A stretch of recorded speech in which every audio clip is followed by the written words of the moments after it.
So before we get started, we're just going to play a quick little game, and the name of that game is, Does Chase Need a Haircut? Yep.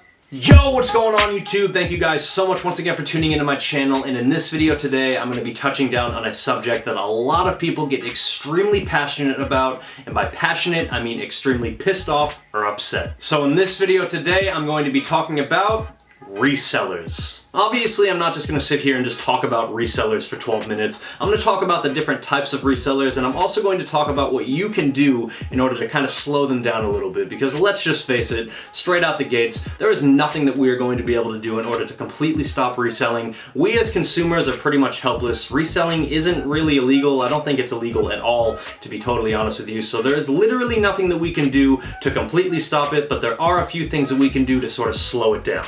So the first type of reseller that I want to talk about is the reseller that will camp out all night in front of a Foot Locker, sometimes even for days, only to cop the shoe in the morning and then go hang out in front of that same exact Foot Locker for a couple more hours, trying to flip the shoe for double retail. Now there's really not much that you can really do about these types of resellers, and I know that a few people might suggest that you just run up on them and steal their shoes and run away, but yeah, don't do that. Theft is illegal. Reselling is not.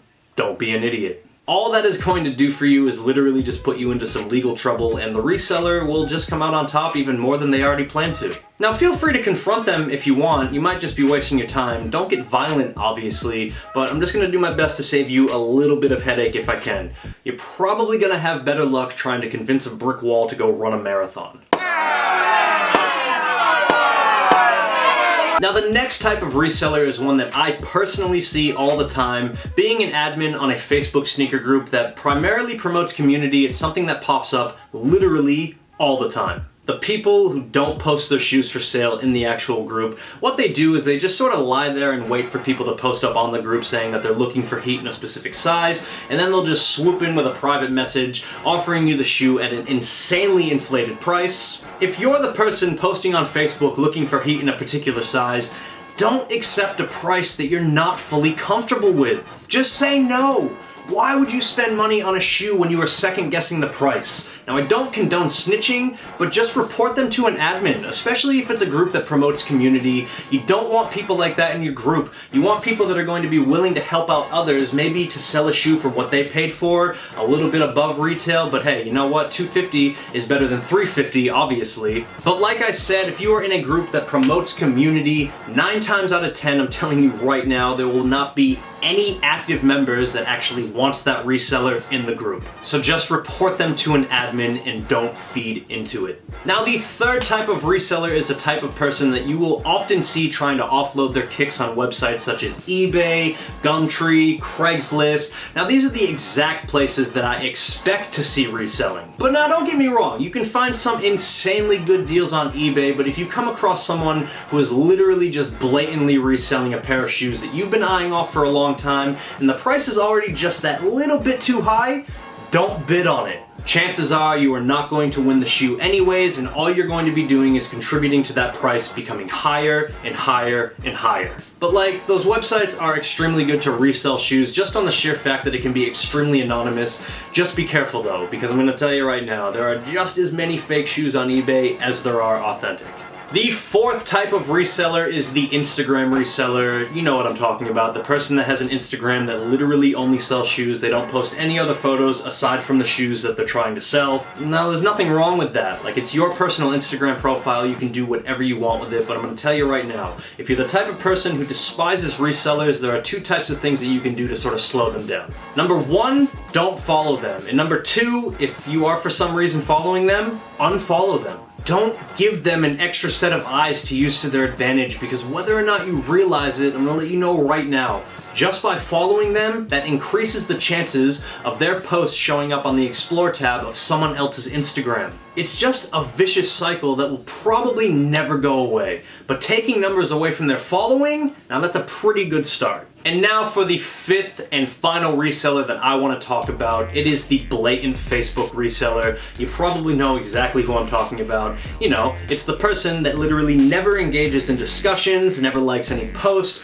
Pretty much the only time that you can find them is when it's time to unload some shoes for some profit. Now believe it or not, but this is actually the type of reseller that you have the most control over. Now Now, being an admin on a fairly successful sneaker group, a sneaker group that actually really promotes community, we encounter a lot of drama daily. Like, I can't even express to you how many times we have been dealing with a reselling post in the past that hasn't broken any group rules. They've literally just posted a shoe for an absolutely crazy price. And while I'm on the subject, like, believe it or not, we actually usually deal with these posts because usually there's threats. Yeah, people take this stuff a little bit too far.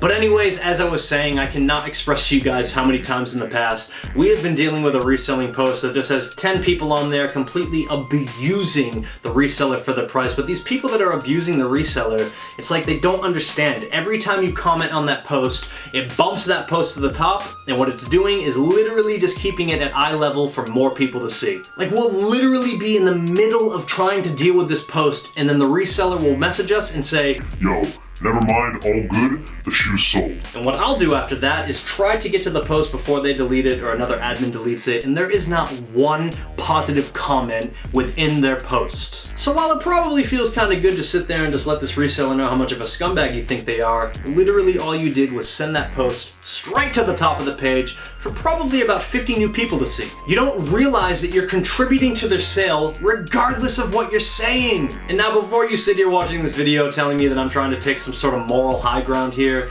understand this.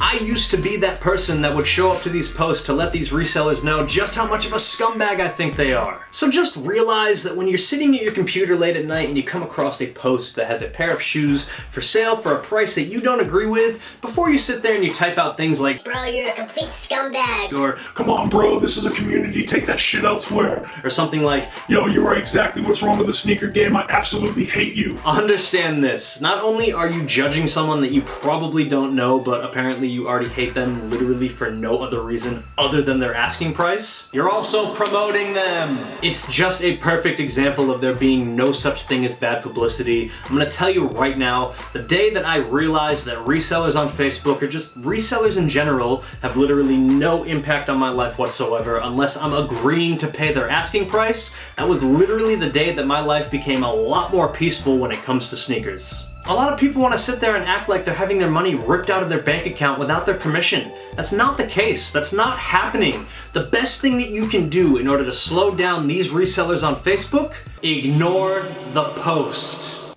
Don't comment on it, don't like it, don't even look at it, just keep scrolling. And sure, yeah, they might still make the sale, but hey, at least it won't be because you bumped their post to the top of the page by having to insert your 2 cents. Because guess what? 9 times out of 10, a reseller really isn't going to care about your 2 cents. Unless it's money, then they'll probably care about it. But if your 2 cents is literally just a thought and you're just attacking them, they don't care. And honestly, a lot of them are already aware of the fact that even though it's hate comments, it's still eyes on their product. Ignore them. Make peace with yourself somewhere else aside from their for sale post.